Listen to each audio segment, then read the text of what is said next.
এ কারণে হযরত উমর দোয়া করতেন, এটা তো হযরত ঈসা নবীর দোয়া, ওয়াসসালামু আলাইয়া ইয়াউমা উলিদতু ওয়া ইয়াউমা আমুতু ওয়া ইয়াউমা উবআসু হাইয়া। হযরত উমর দোয়া করতেন, আল্লাহুম্মা রযুকনি শাহাদাতান ফি সাবিলিক ওয়াজআল মাউতি ফি বালাদি রাসূলিক। ওগো আল্লাহ, আমাকে তুমি মদিনায় মরণ দান করো, যেন নবীর শহরে ঘুমাইতে পারি। কারণ নবীর কবর যেখানে আছে আশপাশের কবরে আশা করা যায় আল্লাহ আগুন দিবে না। আল্লাহু আকবার বলেন, আল্লাহু আকবার বলেন। আশ্চর্য নসিব হযরত উমরের, কারণ ওনার দোয়া কবুল হয়ে গেছে। নামাজ পড়াইতেছে, দুশমনে যায় পেটে ছুরি মারছে, খাদ্য থলি কেটে গেছে। হযরত উমরকে হাকিম যখন বলছে এই আঘাতে আপনার মৃত্যু হয়ে যাবে, হযরত উমর কয় আলহামদুলিল্লাহ, কারণ আমার দোনো দোয়া কবুল হইছে। আমি শহীদ মত চাইছি, মদিনায় মরণ চাইছি, আমার মদিনায় মরণ হইতেছে।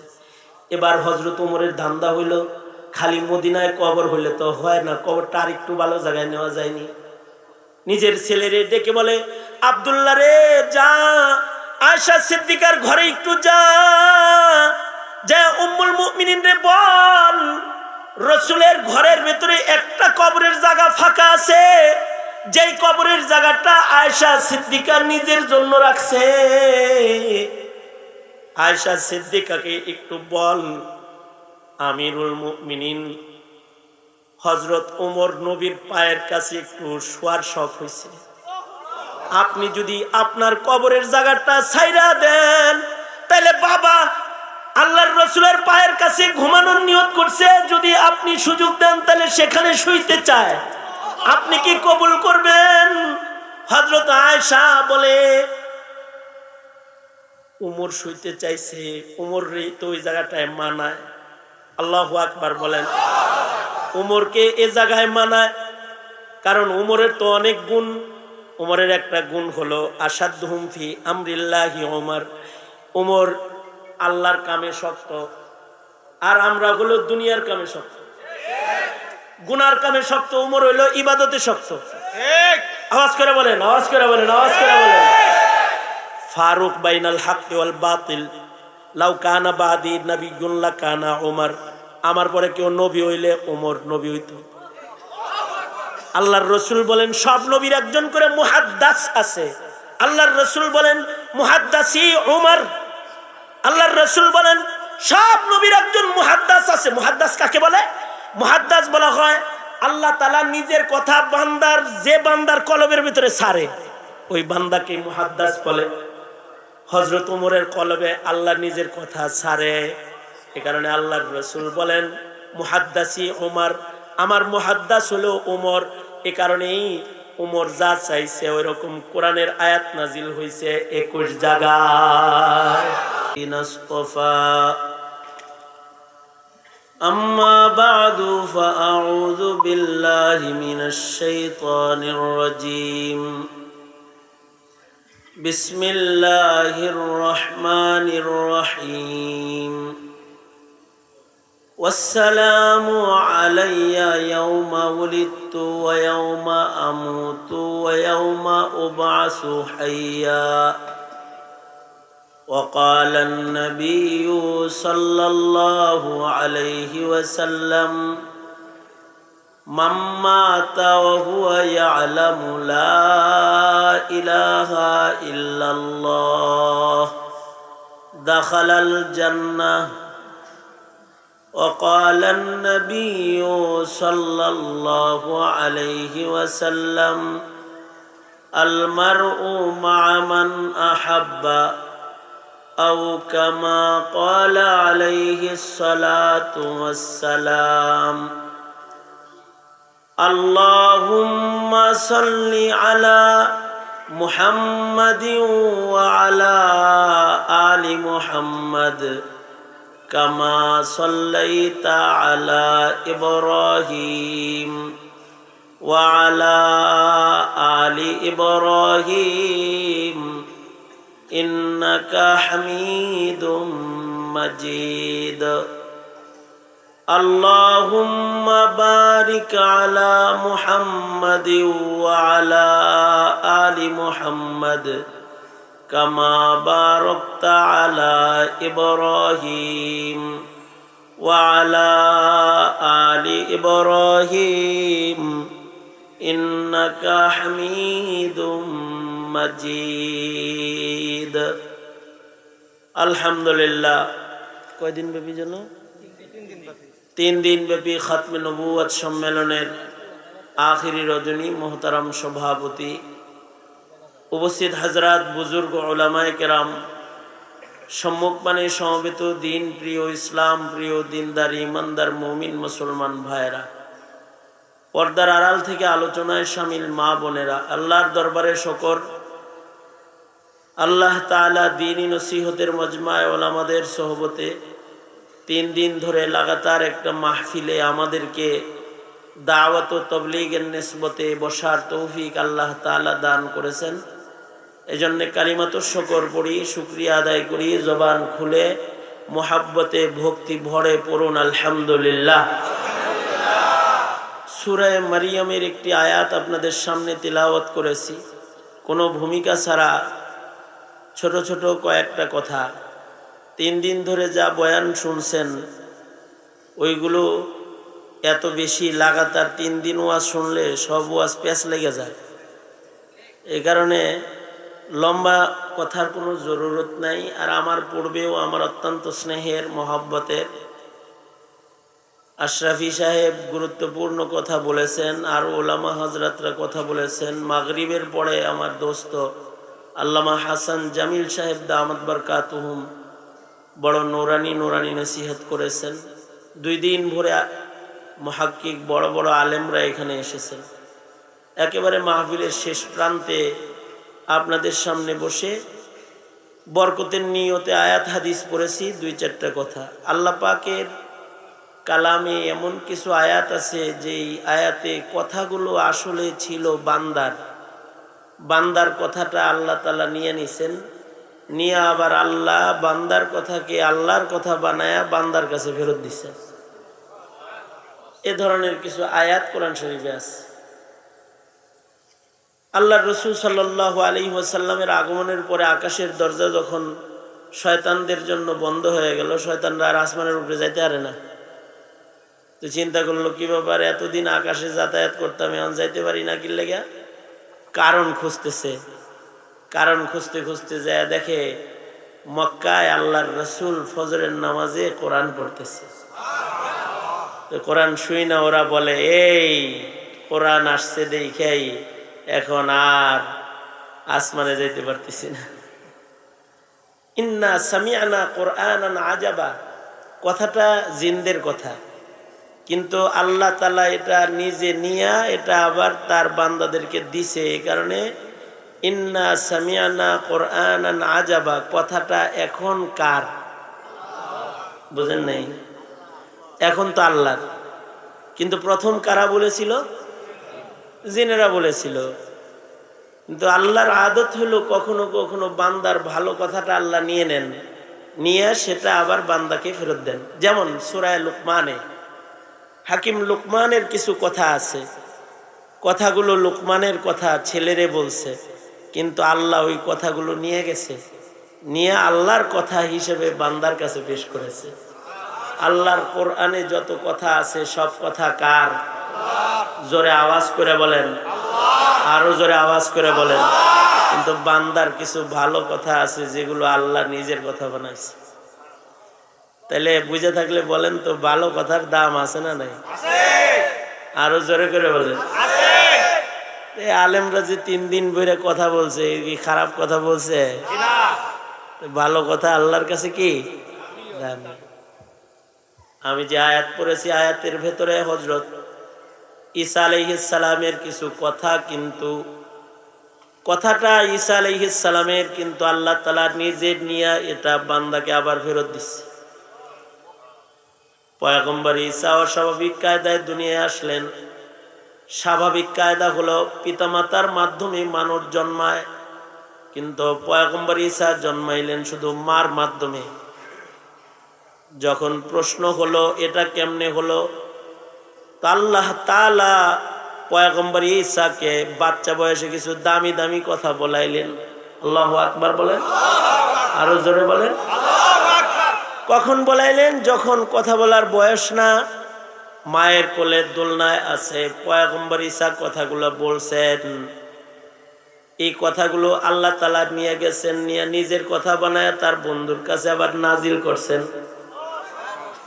ওই কথার ভেতরে একটা কথা হলো, পয়গম্বর ঈসা বলতেছিলেন, ওয়াসসালামু আলাইয়া ইয়াউমা উলিদতু ওয়া ইয়াউমা আমুতু ওয়া ইয়াউমা উবাসু হাইয়া যালিকা ঈসা ইবনু মারইয়াম। মানে ঈসা আলাইহিস সালাম নিজের পরিচয় দিতে যে কথাগুলো বলছেন তার একটি আয়াত আমি আপনাদের সামনে পেশ করেছি। দোনো হাত উপরে তোলেন, সোজা করেন, আঙুল খোলেন, নাড়াচাড়া দেন, দি জবান খুলে বলেন সুবহানাল্লাহ। সুবহানাল্লাহ বলার মতো কারণ গেছে না? এই যে একটু আগে কারণ একটা গেল, যে অস্বাভাবিক কায়দায় মানুষ জন্ম হয়েছে, সুবহানাল্লাহ।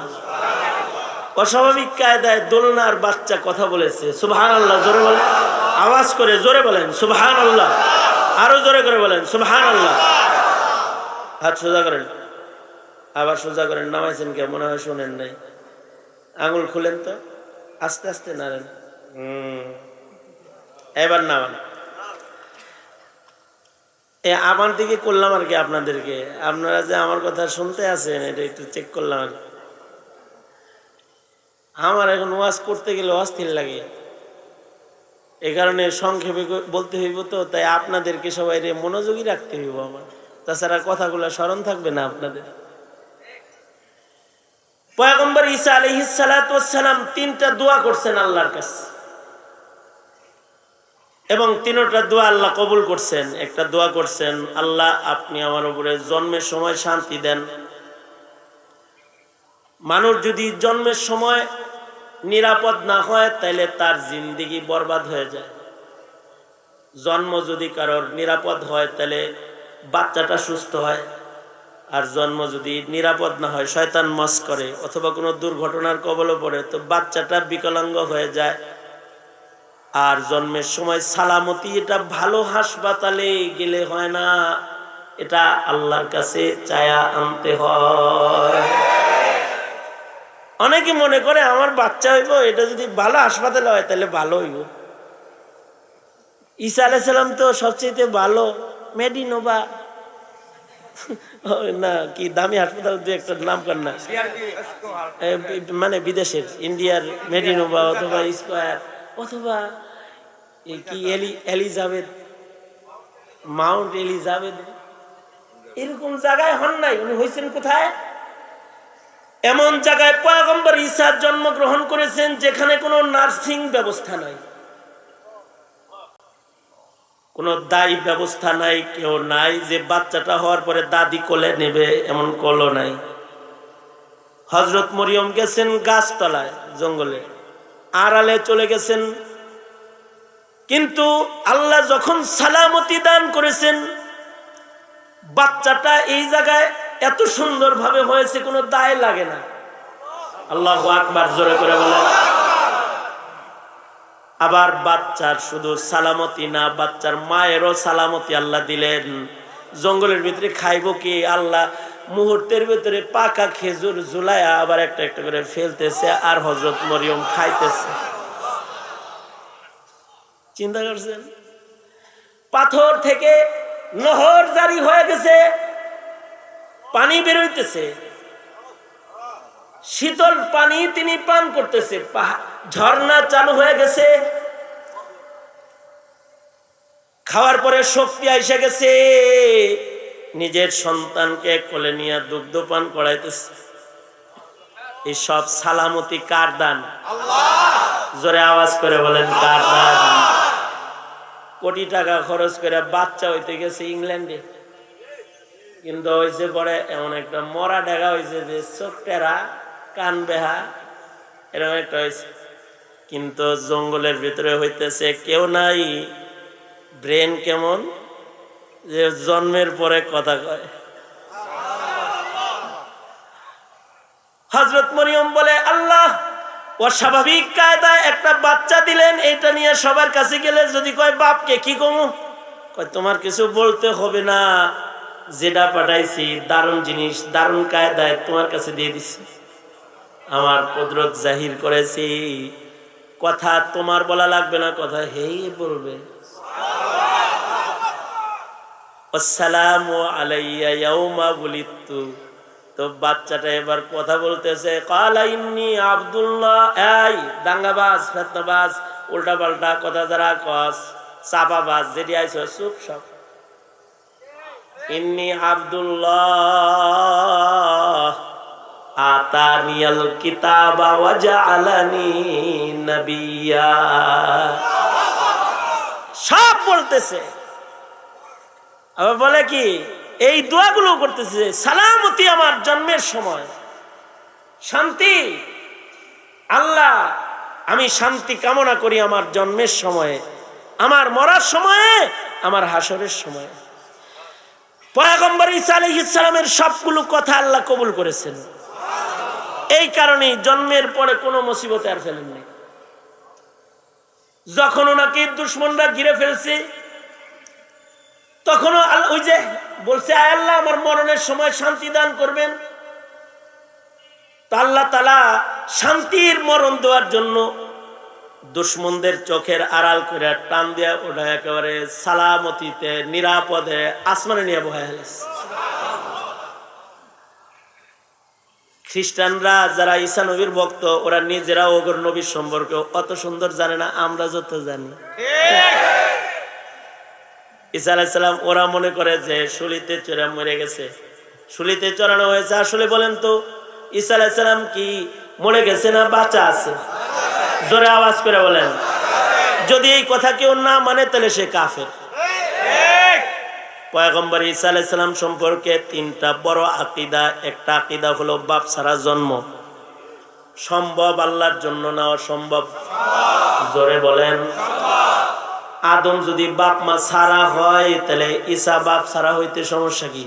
আদমকে যিনি বানাইছেন, ঈসা আলাইহিস সালামকে তিনিই বানাইছেন। দ্বিতীয় নাম্বার হলো মরেন নাই, আসমানে আছেন, চতুর্থ আকাশে আছেন, পালতেছেন কে? আরো জোরে, জোর হলো না, জোরছে বলেন। পালতেছেন কি? খাওয়াইতেছেন কি? আল্লাহর জন্য কি সম্ভব না অসম্ভব? ওই যে সালামতির মৃত্যু দিবেন, এজন্য পয়গম্বর ঈসাকে যেখানে সেখানে মারবেন না, নামবেন দামেস্কের জামে মসজিদে। যেদিন নামবেন, কিয়ামতের পূর্বে যখন নামবেন, দামেস্কের জামে মসজিদের ছাদের উপরে নামবেন, দাজ্জালকে কতল করবেন, কিন্তু তিনি ইন্তেকাল করবেন মদিনাতুল মুনাওয়ারাতে, সবচেয়ে দামি জায়গাতে। কারণ মদিনায় যে মাটিটা, সুবহানাল্লাহ বলার লাগে রেডি হয়ে বসেন, আগেই বলেন না খবরটা দিয়া লই। আল্লাহর রসুলের দেহ মুবারকের সাথে যে মাটিটা লাগা আছে, এই মাটিটা আল্লাহর কাছে আল্লাহর আরশের চাইতে বেশি দামি। ঈসা আলাইহিস সালামের মৃত্যু হবে কোথায়? মদিনায়। আল্লাহর রসুল কবরের জায়গা দেখায় দিছে যে এইখানে ঈসার কবর হবে। ঈসা আলাইহিস সালাম কত নিরাপদ মরণ। আনোয়ার শাহ কাশ্মীরি রহমতুল্লাহ আলাইহি বলেছেন, ঈসা আলাইহিস সালাম জমিনে আসার পরে 45 বছর বেঁচে থাকবেন, 2টা বিয়ে করবেন। কয়টা? 7টা বাচ্চা হবে। সুবহানাল্লাহ বলবেন হলো এই যে এখন খবরটা দেওয়ার পরে ঈসা আলাইহিস সালামের দুনো বিবি 7 বাচ্চা, সবার কালিমা হবে লা ইলাহা ইল্লাল্লাহ মুহাম্মাদুর রাসূলুল্লাহ। কারণ আমাদের নবী শেষ নবী, নবীর পরে নবী নাই। ঈসা নবীর ছেলে, ঈসা নবীর বিবিদের কালিমা যদি হয় লা ইলাহা ইল্লাল্লাহ, তাহলে কাদিয়ানী নবী? হ্যাঁ, এ কারণে কাদিয়ানীদেরকে যারা সহযোগিতা করে তারাও কাফের। কাদিয়ানীদেরকে যারা কাফের বলে না, মনে করে না, ওরাও কাফের, ওরাও কাফের। কারণ আমাদের নবীর পরে আর নবী নাই, ঈসা নবীর নবুয়ত চলবে না। আল্লাহর রাসূল বলেন, লাউ কানা মূসা হাইয়ান, রূহুল্লাহ শুধু না, কালিমুল্লাহ যদি বাঁচা থাকতো, কালিমুল্লাহর নবুয়ত চলতো না। কারণ আমাদের নবী শেষ নবী, আমাদের নবীর পরে আর নবী নাই। মদিনার মরণের চাইতে ভালো মরণ নাই। এ কারণে প্রত্যেকটা মুসলমানের এই দোয়া করা সাহাবীদের আমলের নকল আমল, যে আল্লাহ আপনি আমাকে মদিনায় মরণ দান করেন। আল্লাহ ইচ্ছা করলে পারে না? অনেক গরিব মানুষ আছে, হজের সফরে এরকম পাওয়া যায়। এ গরিব মানুষ জাগা জমিন বেচা হজে গেছে, মদিনায় যায় কইতেছে এরকম হাজি পাইছি আমি 18 বছরের ভিতরে 2-4টা এরকম পাইছি, যে আমাদের বিল্ডিং এ সে খালি যাই বলে আমার মদিনা থেকে যাইতে মনে চায় না, আমার মদিনায় মরতে মনে চায়। মদিনায় ইন্তেকাল করছে। এক হাজি তো আমাদের বিল্ডিং এ একবার ইন্তেকাল করলো, ইহরাম বান্ধা, হজ্জে ইফরাত করতেছে, ইহরাম বান্ধা, আর মদিনা শরীফে সে ইন্তেকাল করলো এবং কাফন পরা অবস্থায় তাকে জান্নাতুল বাকিতে দাফন করা হলো। এ কারণে হযরত উমরও এই দোয়া করতেন। হযরত উমর দোয়া করতেন, আল্লাহুম্মা রযুকনি শাহাদাতান ফি সাবিলিক ওয়াজআল মাউতি ফি বালাদি রাসূলিক। মরণের সময় যদি কেউ শান্তি চায় তাহলে সবচেয়ে উত্তম তরিকা হলো শহীদি মরণ মরা। ফিলিস্তিনে যারা মরতেছে ওরা দেখেন না মরার সময় কোরআন শরীফ পড়ে, মরার সময় আল্লাহর নামের তাকবীর পড়ে, মরার সময় জোরে জোরে জিকির করে, আল্লাহু আকবার জোরে বলেন। হাদিস শরীফে আল্লাহর রাসূল বলেন, মান মাতা ওয়া হুয়া ইয়ালামু লা ইলাহা ইল্লাল্লাহ দাখালাল জান্নাহ। আল্লাহর রাসূল বলেন, কেউ মারা গেল তার দিলে আছে আল্লাহ ছাড়া আর কোনো ইলাহ নাই, মরার সাথে সাথে সে আল্লাহর জান্নাতে চলে যাবে। আশ্চর্য বিষয় হলো এই ওয়াজ নসিহত, দাওয়াত ও তাবলীগ, আলেমদের নসিহত এজন্য লাগে 90% মুসলমান জন্মগ্রহণ করে ইসলামের দস্তরখানে, কিন্তু কেউ মরে যায় নাস্তিকের গুরুস্থানে, মুরতাদের গুরুস্থানে, কাদিয়ানির গুরুস্থানে, কাফেরের গুরুস্থানে। তার মরণটা হয়ে যায় খারাপ। এ কারণে ভালো মরণ চাওয়ার নবীদের আমল। হযরত ঈসা আলাইহিস সালাম বলে, আল্লাহ আমার উপরে শান্তি বর্ষণ হোক জন্মের সময়, এবং যেদিন আমি মারা যাব তখন যেন সালামতি হয়, আমি যেন নিরাপদ একটা মৃত্যু পাই। নিরাপদ মৃত্যু কপালের ব্যাপার, ভালো মরণ কপালের ব্যাপার। আল্লাহর রাসূল বলেন, যাদের ভালো মরণ হয় তাদের কবর জান্নাত হয়ে যায়। কেউ যদি ইবাদতের ভেতরে মরে, কোরআন পড়তে, যেমন হযরত উসমান কোরআন শরীফ পড়তে পড়তে শহীদ হয়ে গেছে, কোরআন পড়তেছে আর ওনার গর্দান কেটে ফেলছে। ইতিহাসের পাতায় কেউ কেউ আছে হাদিস পড়তে পড়তে মরে গেছে, আর কেউ আছে বিড়ি খেতে খেতে মরে গেছে। মরণের সময় কেউ নামাজ পড়তে চায়, হযরত হুসাইন মরার আগে নামাজ পড়তে চাইছে। কেউ মরার আগে ইবাদত করতে চায়, গোসল করতে চায়, নামাজ পড়তে চায়। আর কেউ আছে, আমাদের বাংলাদেশে একজন মরার আগে ফাঁসি হইব, এর আগে কয় বিড়ি খাবো। কেউ মরার আগে কোরআন পড়ে, কেউ মরার আগে হাদিস পড়ে। যেমন মুহাদ্দিসিনদের কেউ কেউ আছে মরার আগে হাদিস পড়তে পড়তে মারা গেছে। আবু যুরআ আর-রাজি রাহমাতুল্লাহি আলাইহি অনেক বড় এক মুহাদ্দিসের নাম। এত বড় মুহাদ্দিস যার লাখ লাখ হাদিস মুখস্থ ছিল। সুবহানাল্লাহ, আগামী কালকে বললেন কত হাদিস মুখস্থ ছিল? লক্ষ লক্ষ। ওনার এক ছাত্র, আবু যুরআ আর-রাজির ছাত্র, ওনার ছাত্রদের কিছু নাম শুনেন। যেমন ওনার ছাত্র হইল আহমদ বিন হাম্বল রহমতুল্লাহি আলাইহি, আলী ইবনুল মাদানী রহমতুল্লাহি আলাইহি, মানে ইমাম বুখারীর উস্তাদ আলী ইবনুল মাদানী, ইয়াহইয়া ইবনে মাঈন রহমতুল্লাহি আলাইহি। অর্থাৎ ইমাম বুখারীর উস্তাদরা হলো ওনার ছাত্র, তাহলে উনি কত বড়?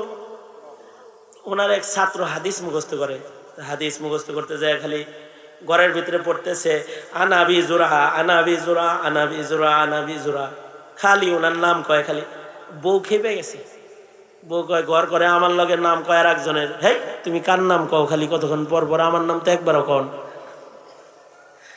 তো উনি কয় বিবিরে কয় আমি আমার উস্তাদের নাম বলি। কয় উস্তাদের নাম এত বলতে হয়?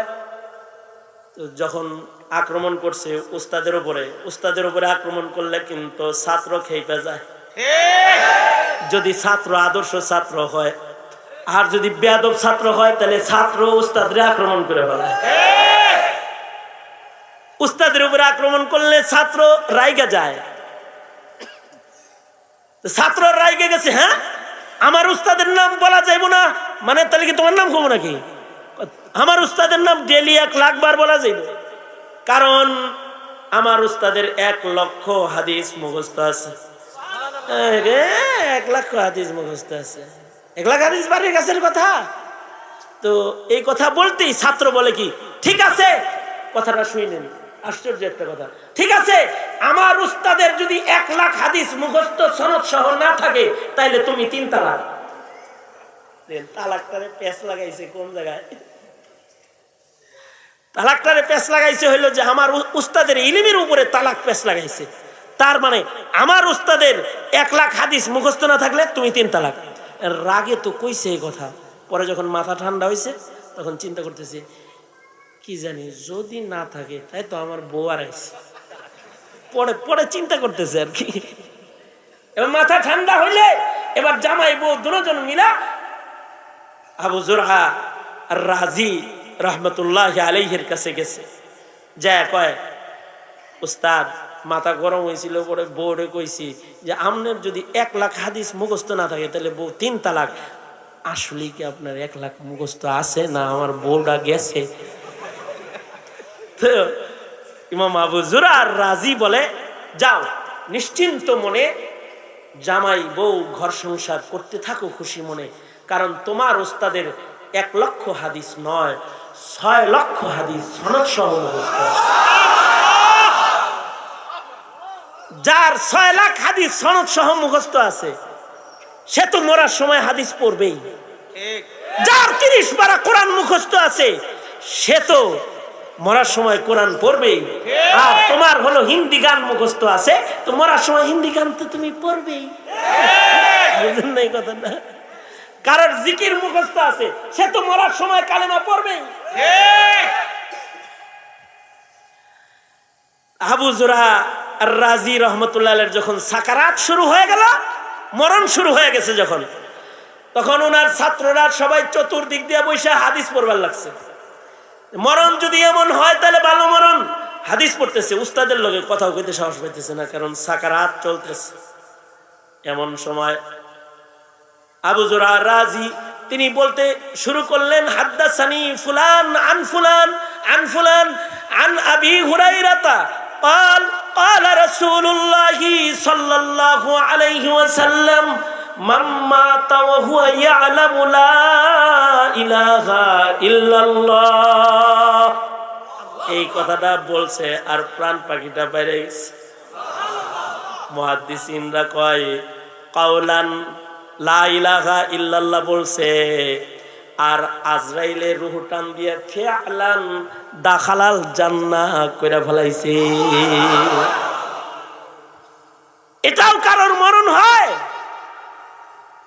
আর কারোর মৃত্যু হয় নাস্তিকের মিছিলে, মুরতাদের মিছিলে, কুফরের মিছিলে। কারোর মরণ হয় কুফরের উপরে।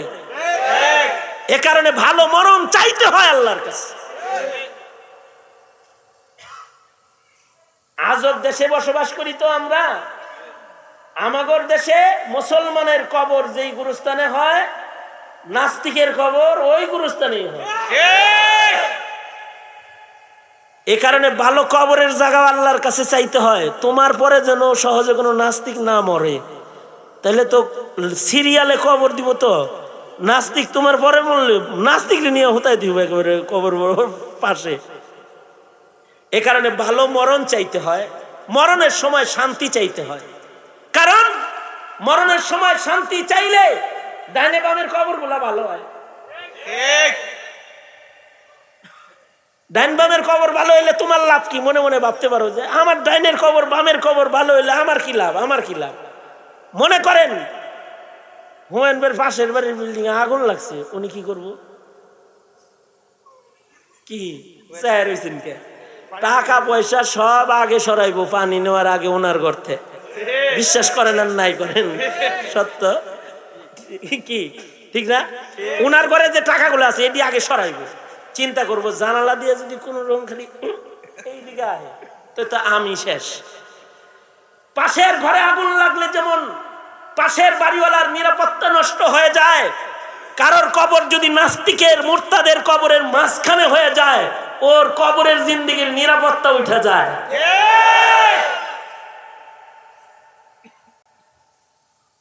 এই কারণে আরব দেশে এখনো নিয়ম আছে, বাচ্চাদের গুরুস্থানে কোনো বুড়ারে কবর দেয় না। কেন?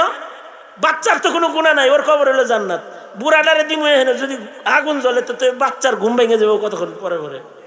জিমরে কি হয় রে, বাড়ির আওয়াজ কেড়ে, এরে সাপে ফুস করে কেড়ে, এগুলো কব না।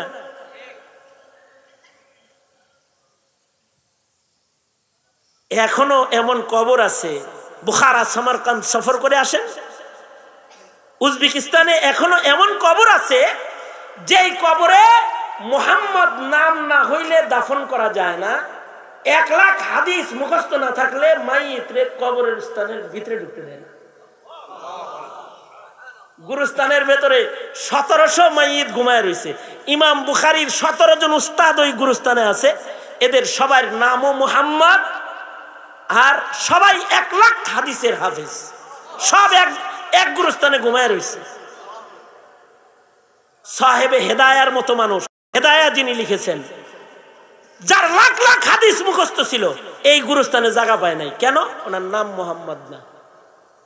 তুমি নাম মিলে না, হাদিস মুখস্থ থাকলে নাম মিলে না। আর আমাদের তো নাম তো মিলে নাই, কামও মিলে না, চিন্তাধারাও মিলে না। সব পশ্চিমাদের দালাল, পশ্চিমাদের দোসর হয়ে চলাফেরা করে, মরার সময় যায় মুসলমানের কবরস্থানে যায় ঘুমায়। এত সুজা, বিসমিল্লাহি ওয়ালা মিল্লাতি রাসূলিল্লাহ, এত সুজা।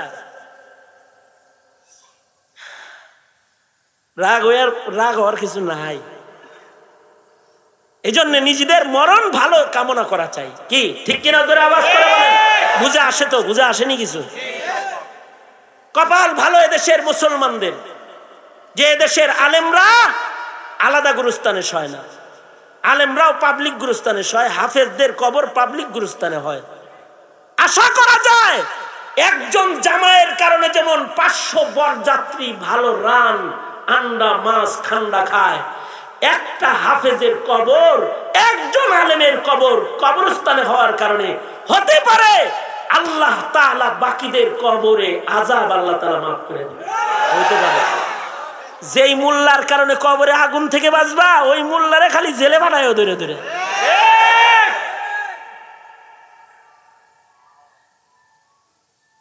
এ কারণে হযরত উমর দোয়া করতেন, এটা তো হযরত ঈসা নবীর দোয়া, ওয়াসসালামু আলাইয়া ইয়াউমা উলিদতু ওয়া ইয়াউমা আমুতু ওয়া ইয়াউমা উবআসু হাইয়া।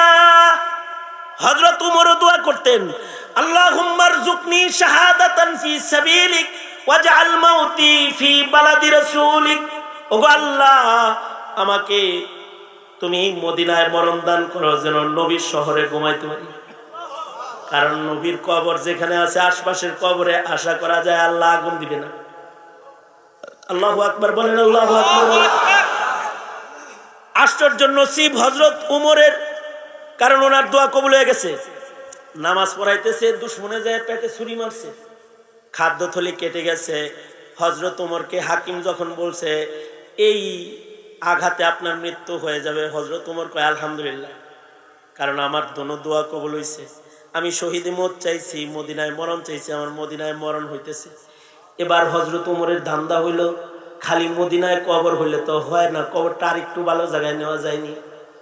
নিজের ছেলেরে ডেকে বলে, আব্দুল্লাহ রে যা, আয়েশা সিদ্দিকার ঘরে একটু যা, যে উম্মুল মুমিনিন রে বল রাসূলের ঘরের ভিতরে একটা কবরের জায়গা ফাঁকা আছে, যেই কবরের জায়গাটা আয়েশা সিদ্দিকা নিজের জন্য রাখছে। আয়েশা সিদ্দিকাকে একটু বল আমিরুল মুমিনিন হযরত ওমর নবীর পায়ের কাছে একটু শোয়ার শখ হয়েছে, আপনি যদি আপনার কবরের জায়গাটা ছাইরা দেন তাহলে বাবা আল্লাহর রাসূলের পায়ের কাছে ঘুমানোর নিয়ত করছে, যদি আপনি সুযোগ দেন তাহলে সেখানে শুইতে চায়, আপনি কি কবুল করবেন? হযরত আয়েশা বলে উমর শুইতে চাইছে, উমর রে তো ওই জায়গাটায় মানায়। আল্লাহু আকবার বলেন। উমরকে এ জায়গায় মানায় কারণ উমরের তো অনেক গুণ। উমরের একটা গুণ হলো আসাদুহুম ফি আমরিল্লাহি উমর, উমর আল্লাহর কামে শক্ত, আর আমরা হলো দুনিয়ার কামে শক্ত, গুনার কামে শক্ত। উমর হইলো ইবাদতে শক্ত। আওয়াজ করে বলেন, আওয়াজ করে বলেন, আওয়াজ করে বলেন। ফারুক বাইনাল হক ওয়াল বাতিল, লাউ কানা বাদি নবিয়্যুন লাকানা উমর, আমার পরে কেউ নবী হইলে উমর নবী হইতো। আল্লাহর রাসূল বলেন সব নবীর একজন করে মুহাদ্দাস আছে। আল্লাহর রাসূল বলেন মুহাদ্দাসি উমর। আল্লাহর রাসূল বলেন সব নবীর একজন মুহাদ্দাস আছে। মুহাদ্দাস কাকে বলে? মুহাদ্দাস বলা হয় আল্লাহ তাআলা নিজের কথা বান্দার, যে বান্দার কলবের ভিতরে ছাড়ে ওই বান্দাকে মুহাদ্দাস বলে। হযরত ওমরের কলবে আল্লাহ নিজের কথা ছাড়ে, এ কারণে আল্লাহর রাসূল বলেন মুহাদ্দাসি ওমর, আমার মুহাদ্দাস হলো ওমর। এ কারণেই ওমর যা চাইছে ওই রকম কোরআনের আয়াত নাজিল হয়েছে 21 জায়গায়। 21 জায়গায়। একটা হলো মুহাদ্দিস, যিনি হাদিস পড়ায়, হাদিস বর্ণনা করে, আর একটা হলো মুহাদ্দাস, যে আল্লাহর কথা কলবে আসে, আল্লাহর কথা মুখে বলে। আল্লাহু আকবার জোরে করে বলে। এই রকম মানুষ হলো হযরত ওমর। এমনকি হযরত ওমরের বসিরত এত বেশি, বুখারী মুসলিম আবু দাউদ তিরমিজির হাদিস যারা বর্ণনা করছে ওমরের চোখের পাওয়ারও তারাই বর্ণনা করছে। ওমর তো এমন, মদিনায় যে যা স্বপ্ন দেখে ওমর ভালো স্বপ্ন হলে ওমর হেডাও দেখে। এমনকি আব্দুল্লাহ বিন যায়েদ বিন আব্দুর রব্বি আজান স্বপ্নে দেখছে, দেখে কয় আল্লাহর নবী এগুলা এগুলা পাইছি এমনি এমনি এমনি, বিস্তারিত বিবরণ আছে। তো আল্লাহর রাসূল বেলালরে ডেকে বললেন এগুলা আজকের থেকে আজান, কিয়ামত পর্যন্ত এমনি নামাজে ডাকা হবে। যখন আজান সেটআপ হয়ে গেছে আর আব্দুল্লাহ বিন যায়েদ বিন আব্দুর রব্বির নাম লেখা হয়ে গেছে, যে অমুকের স্বপ্নের কারণে অমুককে ইতিহাসের পাতায় লেখা হলো, তার স্বপ্নের মাধ্যমে এই কালিমাতগুলো পাওয়া গেল, এগুলো সে পেয়েছে, এগুলো রুইয়াতুকা সাদিকান সালিহান। আল্লাহর রাসূল বলেন এগুলো সত্য স্বপ্ন, ফেরেশতায় শিখাইছে, কিয়ামত পর্যন্ত এইগুলা দিয়েই নামাজে ডাকা হবে। হযরত ওমর বসে চুপ করে শুনতেছে। যখন সব কাম শেষ, দস্তখত সিলসপ্পর শেষ, তখন কয় আমি তো এগুলো অনেক আগের থেকে দেখি। তো আল্লাহর রাসূল বললেন তো আগে কইলা না কেন? কয় আমি যদি আগে বলি তাহলে আমার এই ভাইয়ের নামটা ইতিহাসের পাতায় কেবল উঠবার লাগছে, আমি বললে তো হের নাম কাটা পড়বো, আমার নাম উঠবো। আমি চাইলাম ইতিহাসের এই জায়গাটায় আমার একটা ভাইয়ের নাম আসুক, এই জন্য আমি চুপ করে সব শুনতেছিলাম। এমনকি হযরত আলী রাদিয়াল্লাহু আনহু একদিন স্বপ্নে দেখতেছে, হযরত উমরের যুগে দেখে যে আল্লাহর রাসূল ফজরের নামাজ পড়াইতেছে, নামাজ পড়ায় ঘুরে বসছে, এক টুকরি খেজুর আসছে, আল্লাহর রাসূল সবাই লাইন করাইছে, সবাই একটা একটা একটা একটা করে খেজুর দিতেছে। হযরত আলী বলে আমারও সুযোগ আইছে, আমি হাত পাচ্ছি, আমার একটা দিছে, আর একটা চাইছি, মুস্কি হাসি দিয়ে অন্যদিকে ঘুরে গেছে, দেয় নাই।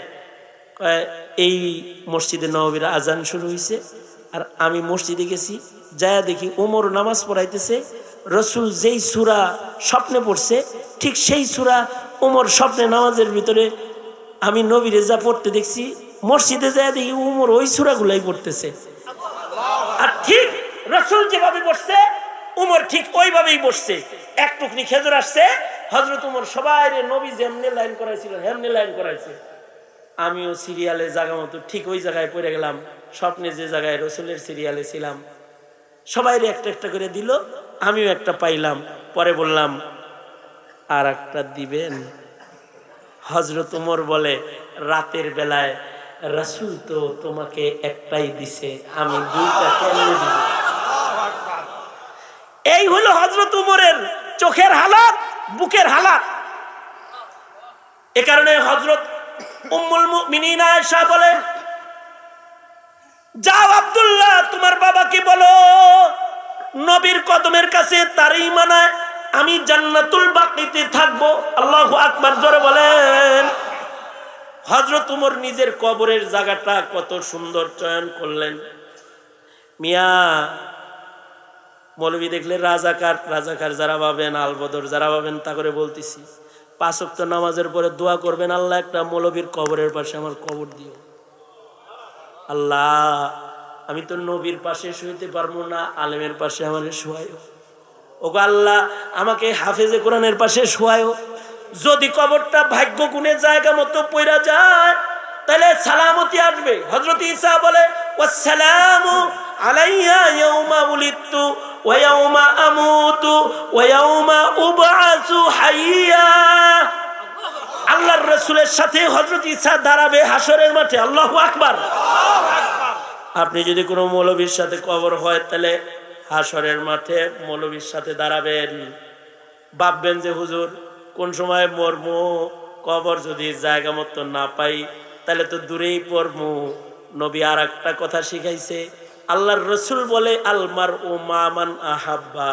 সরাসরি কবরে তুমি শুইতে না পারলেও ভালোবাসার সম্পর্ক তাগর লগে কইর, দাঁড় করানোর সময় আল্লাহ টান দিয়ে তোমারে তাগর লগে দাঁড় করাইব।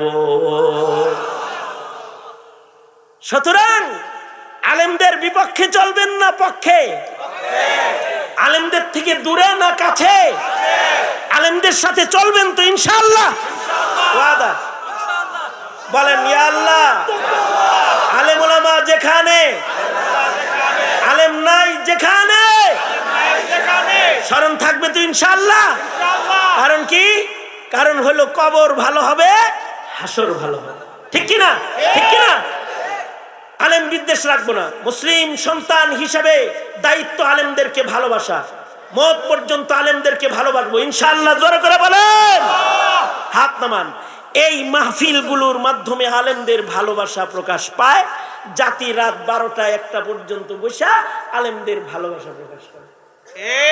যদি এই 3 দিনের এই আমল কবুল হয়ে থাকে তাহলে আশা করা যায় এটার উসিলায় হয়তো আল্লাহ তাআলা আলেমদের সাথে দাঁড় করায় দিবে।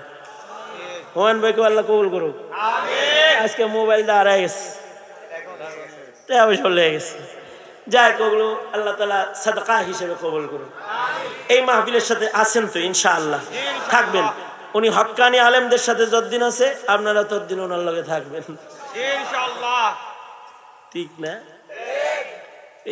এই এতক্ষণ তো এই আলাপটাই করলাম আর কি। আলেম ওলামা যেখানে আপনারা আছেন সেখানে, হুমায়ুন ভাই যদি থাকে আলেমদের সাথে, আপনিও থাকবেন মাহফিলের সাথে, সমস্যা কি? ঠিক না?